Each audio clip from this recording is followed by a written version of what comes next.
tubanze tubwira abantu buryo mu mahiganwa atandukanye buraya inkino zizoba zitunganije mu gace kacu kitwa uko bizoba byifashe kwibuka.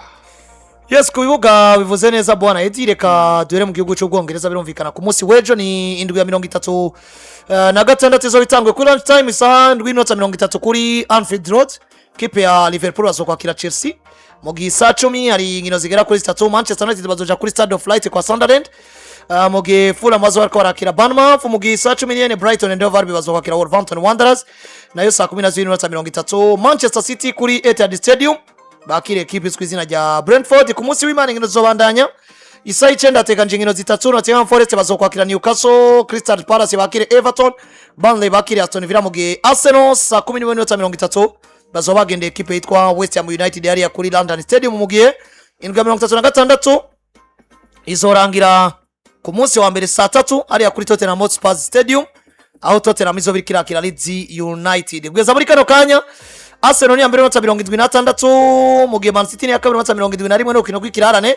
Manchester United ni ya gatatu 68, Liverpool ni ya kane na 58, mu gihe bayanganya na Aston Villa ya gatanu na NFC 58, mu gihe AFC Bournemouth geza muri kano kanya ni ya gatandatu na 52, Chelsea geza mu ganci 9 na 48, mu gitatu ya nyuma ni West Ham United ya 18 na 36, Burnley ya 19 na 20, nayo Wolverhampton Wanderers ni ya nyuma ari nayo ya 20 agera ku 18 kugeza ubu. Erling Brot Haaland wa Man City bamaze gutsinda ibitsindo byinshi, ibitsindo 25 akwirwa na Igor Thiago 22 wa Brentford, Joao Pedro Janqueira Jesus wa Chelsea 15, mu gihe amaze gutanga imipira myinshi yavuye mu bitsindo barangajwe imbere n'umugabo swizina rya Bruno Miguel Fernandes afite assist ya 19 agakurikirwa na Ryan Cherki wa Man City 11 ndetse na Gerard Bowen wa equipe ya West Ham United afise assist zigera ku 10.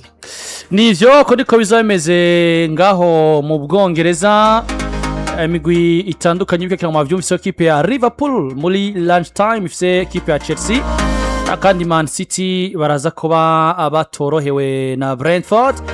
Ubwo muze mutungane umwanya wanyu mugende muteramiro masara atandukanye mumvirize Premier League nako murabe inkino za Premier League ubwo uburyo zoba zimeze. Imbere ko tuza kuraba mu yandi mashampiyona reka tuba twumvirize isaha duhabwa na Bubets. Isaha duhabwa na Bubets tuyumvirize imbere ko tuza kuraba uburyo mu yandi mashampiyona zoba zimeze. Bubets irabamenyesha isaha ni isaha 2 z'ijoro. Menya urugero rw'amahirwe yawe uciye kuri wezi3 akaburungu Bubets akaburungu BI. Bubets utsinze uraronka.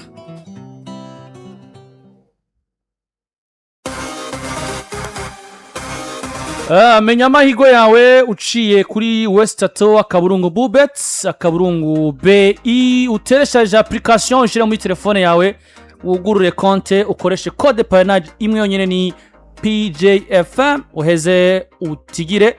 Bona zodoro maso twibutsa abantu ko mukanya turaza kuba twinjiye mu gace ka betting time bigusa ko ufise application ya Bubet. Gusa ko ufise application ya Bubet utereshaje kuri Chrome yawe mukandika wezi3 akaburungu Bubet akaburungu BI ukugurura konte uciye kuri Senscreen ugashiramo code parrainage PJFM code parrainage kirabikora neza cyane. Nivyo tubandanye rero tuve muri Premier League bwana Abdul tuze turabe mu yandi mahegano uko bizoba bimeze. Laliga EA Sports nindwi igira 35 bo barayitangura mu kanya gategeje cy'isaha zigera kuri 3. Levante rakira umugwi wa Osasuna mu gihe ku munsi w'ejo equipe ya Elche isa 8 zuzuye neza barakira equipe ya Deportivo Alaves. Sevilla saa 10:15 bakire Espanyol Barcelona, mu gihe Atletico Madrid saa 12:30 bakire Celta Vigo. Real Sociedad saa 3 bakire umugwi wa Real Betis. Ku munsi w'Imana indwi ya 35 irabandaniriza kwa Mallorca bakire equipe ya Villarreal saa 8, Atletico Bilbao bakire Levante saa 10:15, saa 12:30 Real Oviedo bakire equipe ya Getafe. FC Barcelona kuri Spotify Camp Nou bazokwakira equipe ya Real Madrid isaha 3. Indwi ya 35 bazoisozera ku munsi wa mbere Rayo Vallecano yakira umugwi wa Girona. Kuri aka kanya ekipe ya FC Barcelona ifite amanota 88 niyo ya mbere. Real Madrid ya kabiri amanota 77, Villarreal niyo ya gatatu amanota 68, Atletico Madrid ya kane amanota 63, Real Betis ni ya gatanu amanota agera kuri 53. Ama ekipe atatu ya nyuma ni Deportivo Alaves iri mu kibanza cha 18 ifite amanota 36, Levante 19 amanota 33, Real Oviedo ni ya nyuma amanota agera kuri 28. Kylian Mbappé rote ibitsindo 24 byumvikana ko ari we top scorer waririya higanwa, ariko Vedat Murik wa Real Mallorca afise ibitsindo 21, Lamine Yamal wa FC Barcelona afise ibitsindo bigera kuri 16. Ni mu gihe amaze gutanga imipira myinshi ivamo ibitsindo yitwa Lamine Yamal wa FC Barcelona afise assist 11, Fermin Lopez assist 9, Arda Güler wa Real Madrid assist zigera ku 9. Yes, tubananize muri Italy Calcio cyangwa se Italy Serie A. Nabo nyene n'indwi ya 36 iza gutanga uno munsi 2:45 ni mu kanya gato. Torino baraza kwakira Sassuolo mu gihe equipe izwi izina rya Cagliari ku munsi wejo bazokwakira equipe ya Udinese saa 9 mu gihe saa 12. Lazio de Roma bazokwakira Inter de Milan saa 2:45, Lecce bakira Juventus. Ku munsi w'Imana ingene zobandanya isa 6:30. Ekomeje kwiyumvira umuntu abagupangiye match ya masaha. Saa 6:30 mu Butaliyano hagati ya Hellas Verona na Como, saa 9 Fiorentina na Genoa, saa 9 nyene Cremonese bazokwakira Pisa, mu gihe saa 12 Parma bazokwakira AS Roma, saa 2:45 equipe ya Associazione Calcio Milano cyangwa se AC Milan bazokwakira Atalanta Bergamo. Indwi ya 36 zizorangira ku munsi wa mbere aho Napoli kuri Diego Armando Maradona Stadium bazokwakira Bologna zo ari gihe cy'isaha 2:45. Ugeza muri kano kanya Internazionale Milano ni ambere notsa 82 yaramaze kwitahukana Scudetto ya 21, mu gihe Napoli yari yakabona notsa 70, AC Milan ya gatatu manotsa 67 na Juventus ni ya gatanu nako ni ya kane manotsa 35 gakwirwa na Roma ya gatanu manotsa 68, Como ya gatandatu manotsa 62. Imigwi itatu ya nyuma ni Cremonese ya 18 manotsa 28, Hellas Verona ya 19 manotsa 20. Umugwi wa nyuma ni Pisa SC na manota agera ku 18. Yitwa Lautaro Martinez akina equipe Inter de Milan, ni wayoboye amaze gutsinda ibitsindo byinshi gusumba abandi afite ibitsindo 16, akurigwa na mugenzi we nyene basanzwe basatirana muri no equipe ya Inter de Milan yitwa Marcus Thuram afite ibitsindo 13. Inyuma yabo n'umwana muto cyane Nico Paz akinira Como n'ibitsindo 12. Ugeza muri kano kanya n'ubundi abamaze gutanga imipira myinshi yavuye mu bitsindo ni Federico Di Marco wa equipe Inter de Milan amaze gutanga assist 16, agakurikirwa na Loriente wa Sassuolo afise assist 9, nayo witwa Nicolo Barella wa Inter de Milan afise assist zigera ku 8. Muri Bundesliga barakina indwi ya 33 mu kanya gato isa 2:30 Borussia Dortmund barakira umugwi wa Eintracht Frankfurt. Izindi nkino ziri ku munsi wejo isa 9:30 Augsburg bagomba kwakira ekipe ya Borussia Mönchengladbach. Hoffenheim kuri yo saa nyene bakire umugwi wa Werder Bremen. Stuttgart barakira ekipe ya Bayern Leverkusen, hanyuma Leipzig bakire umugwi wa St. Pauli. Isa 12:30 Wolfsburg barakira ekipe ya Bayern Munich. Ku munsi w'Imana ekipe ya Hamburg irakina na Freiburg isa 9:30, hanyuma umugwi wa Cologne isa 11:30 bakire Heidenheim, hanyuma Mayence 05 bakire umugwi wa Union Berlin.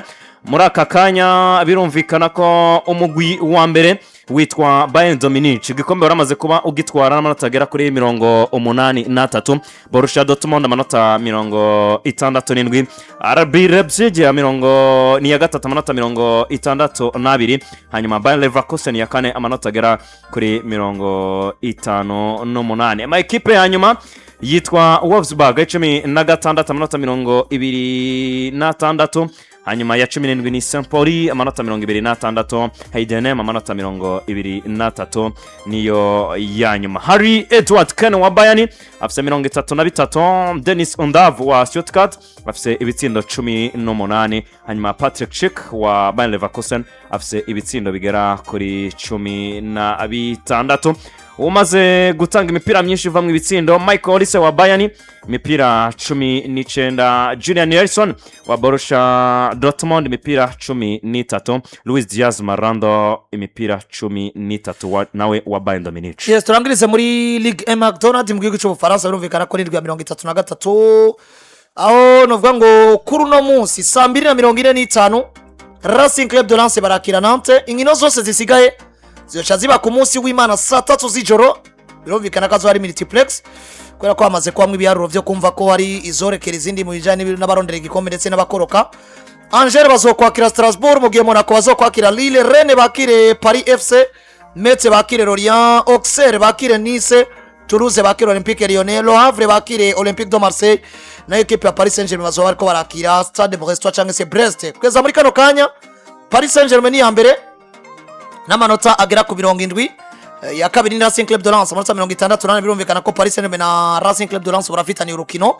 Ariko kandi Olympique Lyonnais ni ya gatatu n'amanota 60, Lille ni ya kane n'amanota 58, Rennes ni ya gatanu n'amanota 56, imigwi itatu ya nyuma birumvikana ko ni Auxerre ya 16 n'amanota 28, Nantes ya 17 n'amanota 23, Metz ni ya nyuma n'amanota 16. Geza muri kano kanya amaze gutsinda ibitsindo byinshi yitwa Esteban Lopolo n'umufaransa wa equipe ya Rennes, ibitsindo 19 kurirwa na Joaquin Panichero umunya Argentine wa Strasbourg. Kino yari mu mvune afite ibitsindo 16, nayo Maison Greenwood wa Olympique de Marseille afite ibitsindo 15. Geza muri kano kanya amaze gutanga imipira myinshi yavuyemo ibitsindo askwizia ya Ajorque wa Stade Brestois cyangwa se wa Brest afise assist zigera ku 9 zinganya n'uwitwa Thomason wa Racing Club de Lens, nayo Afonso Moreira wa Olympique Lyonnais wa gatatu amaze gutanga assist nyinshi kuko amaze gutanga assist zigera ku ndwi muri kano kanya.